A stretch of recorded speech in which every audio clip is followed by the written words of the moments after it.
Ebusian for aha Ghana TV GH. Make like, a comment, subscribe, then no notification no. So that anytime you post a video, it is a way I'll share. Usambeka be ma washe. Say efe, say yede. Enti udie. Only me penia. Subscribe my why. Ne turn no notification. Notification a bell bia. Ewa see honu. Aha. To do some boss wa. Anytime you post a video, ube won't alert no phone so say Ghana TV GH. I post a video be. Video no title nenye. Enti na wakwa share. Na yeko asem ne mwe. No. It's not about seeming. It's not about seeming not to see. It's about the fact. You see, if you talk about the fact, because people expect you to praise and you are not praising, it's because you are not seeing anything. The thing is, and the reason why I say what support all contractors. Because I understand you, but at least we can give a bit of credit. If it is that easy, my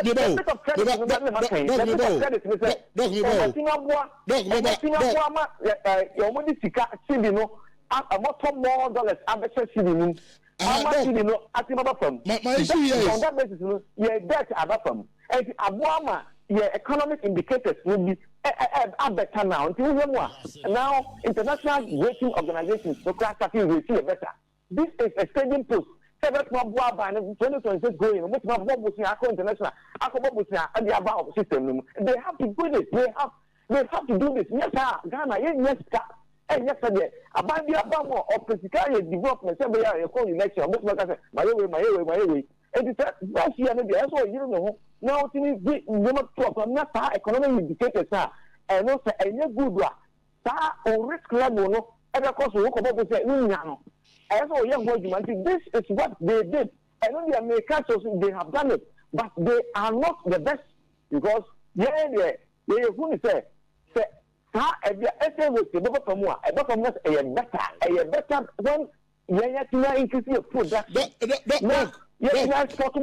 Doc, the American is if a government comes in now in a space of a year, whether or the dollar and a economy na ama dollar CD relationship no CD no gain strength. Now at the same time, inflation at me a single digit for so long a time. Now all indicators are pointing positively. Now see a funny trust as one I find it difficult to understand. Okay, brother, you can be happy. Maybe you have every right. You can jubilate. Single digit inflation, even if it started in January. Because we can also be for a long time, which I don't believe so. But then let's assume that from the beginning of this year, single digits, I have persistent. You can decide to be happy. Maybe Imagine say, it's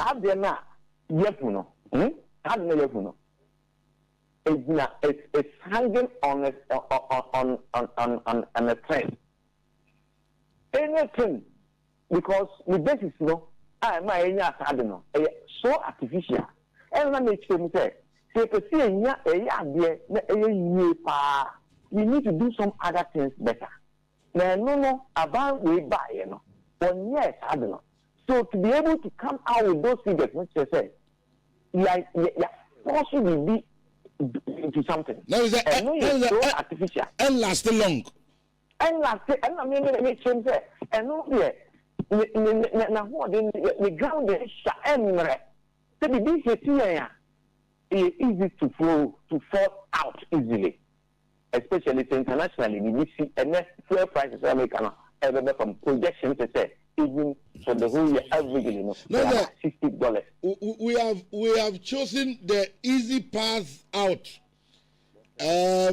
We can only pray, say, there won't be any major setback. Exactly.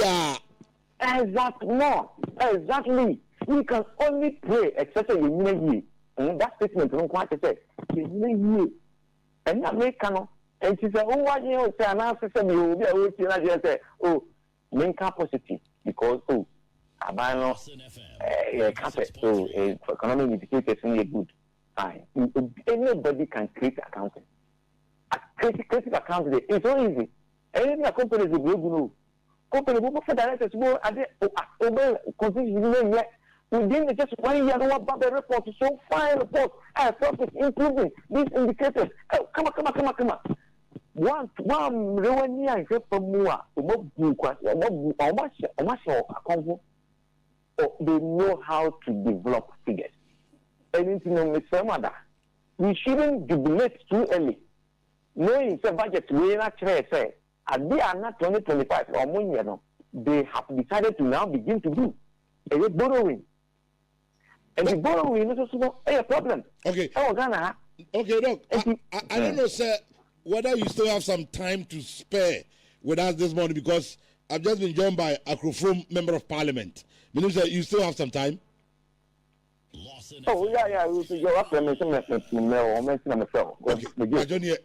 Jasomami. Now, welcome, Honorable Joseph Azuma. Honorable, good morning. Good morning. Now, Apomuye. Oh, you go pardon. The passion means I'm Tankonia. Capital Gonia. Oh, senior. Me tell catch it. Me ho say me follow West. Ose. Me say buta 7 fell. Hey, we Dr. Kesley Atoforsen on the economy. Franco Tininsawa. Now, I see the economy has now recovered. Yes. I see you know, die no. Yet you are Shanoa man want to know. Yes. Yes, what's sitting them. And in the investor confidence, our economy no, as a group. Yes. Oh, no, and the economy no. Apejanimu. Minim so ba kaya me kai se to obawie. And whereby the end is before I said they are even able to me into office. At that much moment, go and listen to our two force and people are no more in-depth knowledge about finance and economics. No, the kind of things that they were saying and the kind of figures that they were saying, you say, baby, I got and a economy, baby, I don't this is young couple bomb. Or more patches economy not to tell pants my busy basa. Even gets to a point of there be about conference the intensive care unit and be a name do the me here as a gun and Ibiano. We come together, we move as a unit and help so I got a bit me recover. Now 9 months into office. Now I'm buy, whether we like it or not, over whether it's by magic or not. And now no pay many common check dollar rate in Krampum farmer. Because if you look at some time ago, dollar be a pedarical do here, and my mom for lose confidence in our economy. Especially a lot of businessmen didn't want to even pop in capital and do business. Now, for any timer whereby inflation no cost no, it's affecting business people. And the businessman who go for the idea, never say inflation they be a fluctuate, any stagnant, any static, and as a stability in him no. A lot of businessmen will be running away from the economy. And now over to dollar near 12.10 or to record 12.45. It means that businessmen were losing their revenue. Businessmen they were losing their capital. And a lot of people didn't have that energy to even put in more money into the system. But now, if you look at inflation, everybody can calculate inflation between 23% drops to 8%. A chair said the government of Ghana and already doing Eddie John Dramani Mahama and Ato Force, they are doing well. They are moving forward. Or more Brahma Ghana it's more fun into my podium. And if I be a minister in free banner, if you look at dollar issues, if you look at inflation, if you look at growth of the agric, the GDP, the government of Ghana is doing well. If you look at the kind of position with the idea, they are doing well. We press a consistency, and as no external shocks will hit them. But for say I see brighter days and brighter future for Ghana. But indicators in no pointed positively never for no. It should reflect. But it's not reflected. I get it. No, I get it. Because I remember a nano payer just this morning. Kenke a ton of 7 cities back. And nano payer so 8. Yes, it has moved to 8 cities. I don't know. I don't know if theoretical is different from practical. There's a particular woman who's been buying a kenke back about 7 cities. Yes, 7. And never 7 cities. I call 8 Ghana. 8 cities. Some I call 8. And I make sure say what's it? I don't know. And I make just theoretically. Maybe the figures and the data they are in a good position. But practically, yes, it's entirely different or direct opposite of what we are seeing. If you look at inflation, it dropped by 8%.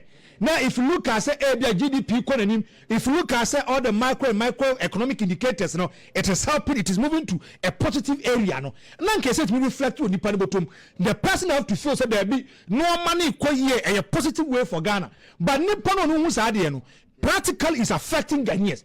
Even now, okay. No matter one crowd, you said, Bianca, come market as well. No boss of better amount. If you go into the system, either said, you know, Kwana air cost. So it calls for worry. I don't know if the theoretical aspect is different from the practical. Okay, we'll get to that. You ever heard Dr. Noma Sampson, economist and a lecturer at KSTU. Yenim komo kakra our economy home. Is it true that the economy has recovered as stated by the finance minister Enra during the budget presentation? No, Anna. Yebeshe na fi yako. Na ye disan komono. Dog, good morning. Morning. Na pomu ye. Yanya dumoko. Yeda nyankopon ase. Eno na u take home no dey ewo finance minister budget statement oduma no. You we take home there, to be frank. We have it was a conclusion about what I heard. Now, he said budget, you know, if you take Ghana budget by type 2 times. The first one, the actual annual budget forecast, and no, as it is separated from perennial budget. Budget, as a idea project to be out in there. And never be expenditures be out in the never ever happen in about 5, 6, 8 years time. So I'm not accountable. Nanka or more actually how much of the 2026 budget no, and I did the cost our projects no. Now the annual budget no. Now I read the separately. Now I read the separately. You know, a buying plans and then a new one and see I do a new one all the year. How much of the cost in the air reflected our affiliate budget. And look why because budget is a strategic plan and yet annual budget. And the annual budget element in the clear room. To me, I just look at the expenditure, especially because they are called or they call sector ministries on. Let me say, in total deficit, no, and how you finance the deficit. I don't know. No, kind of crack bridges, any school that agriculture machinery, 200 that thing. What's that? Coming in our whole cost and my budget. I'm black as or costume. And you know, what you can carry out? Can't say the political platforms now who put away propaganda. My annual budget, making access to performer. Say, I still think, you know, we say, we got in the policy, so you have got more, you know, a big, you did this impact. It's your first academia. No other country. You how you perform well there. When you are Kabungana, now, man, I know, but which one is our annual budget? To be frank. We concluding and we say we are not deviating so much from 2025. As we say, there was COVID levy a free honor. I didn't see 2025 beginning when because who said the car to move on a so it will eat M1 and the July honor the D levy better. So you have the D levy better honor. That's when you're ground so a bit of coming maybe a few because when you have enough money, a bit more cover, you know. I know why, as I feel, other catches are refusing a fulfilling a promise from a political promise. But you can say that you are paying hugely as a system now, they can deal with the and cannot swap price to a price of some change. Or Kilipana, I will tell over what you may tell me. And what I catch as I think why where you come levy. Come levy say can we deal levy buy and where you come levy. When you see the Bible saying and I say now samba and the where you fine where you but in fact we are even paying as much more even more than the COVID levy now and a deal levy down. And in this case, you know, You know what? Robin Peter to pay Paul being 1 year, you know, even I see say why busy. But in fact, 2025 budget now, you know, and it's a Muslim energy, no. Never because Omuka discover we have for this ministry, discover we have for this ministry, discover we have for nothing. We be a plan. 2025, you will tell me 51 million, somebody called Women's Bank. 51 million, let me tell you, saying almost spending, almost spending, now, here's a coin. One, but I feel they were saying there was 400 million about the because another basic minimum amount of the bank. Now, because you can't pass the size scanner, now, but can't pass them now. While we are watching, so the size scanner bar, now all the size scanner bar, never be a bank now. As you hear how the bank will continue, will come and operate. A bar, one, at least, big money, I do not come. But then, whether they will do it, now, I feel not going to be an ampa, and that's the ending of the year, no, and they are talking about them. And a balance hard, and I can say there's no reason to put it in 2025 or 2026 budget. Just like that big push. Only big push. 13.8 billion. Actually, 2025 budgeting. One spending the Hopra. And a day before the 2026 budget, then when they are so the year road based on big push. So why did you come and tell me the 2025 budget? You are spending 13.8 billion and not spending anything. And you know, maybe but the finance minister was blunt. Enra say the economy has recovered. True or false? Economy has recovered and it's subjective. Because subjectively, 2024, the economy has recovered. Subjectively, the economy has recovered in 2024, and it has continued to be in a form of recovery now up to now. And if you know, what do you mean? Because I think the economy now recover. You know, they recovered earlier, and fine, they have continued, but they continue in what way? Number one, or more. Based upon international events, especially the global demand for dollar, from because of American policies. Now, every government, almost every government in the world decided now, almost that some depending on gold instead of dollar. Dollar demand from drastically. Fuel prices internationally, so for the whole year. About from Amagana for now, on one so the delivery or what dollar after the share system in the Ghana to go. Any dollar after share system, I'm a dollar number from dollar number from Sano. Abua my yet total debt, which ranks about 700 something billion. Now about 600 something, all because so they can dollar. 20. Let's say exchange rate 20. You see car in Ghana city, you can get 400. Now the what? My dollar number 10 cities. You can automatically move about 20, 200. It's a bit more now with other services. I said exchange rate you know that doing now I have better.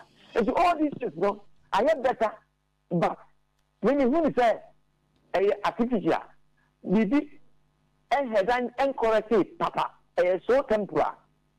Because the actual things I think and must have money increase in production, increase in for exports, any diversify exports, any additional and the dollar number from a artificial suppression. And also there. I want to know any forever because the 2025 and tells me yes, I mean, we is coming now and this other.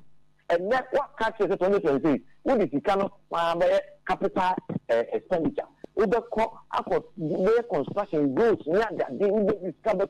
Now, I buy for cost and now we go away from using it to manage dollar. Because I contracted to be Jomoka, I want to buy spending it very higher. And to add very higher, that economic indicators, no, time airbase kakra. I will say that this year government no expenditure of form. Oh yeah. Now government in 2025 they didn't spend it. Apart from the mandate, the statutory expenditure now. Who the main head and can to any show environment that are by impact on any improvement, development or a discretionary make fund on a buying one my way. China who in 2025 I will put it. Maybe they have the whole Ghana. Those who are white contract in those plan a work under contract prior stopping. And they are buying 2025 day. One year say or stop all payments in terms of contract. But you seem not to see anything positive about. No. It's not about seeming. It's not about seeming not to see. It's about the fact. If you talk about the fact, because people expect you to praise and you're not praising.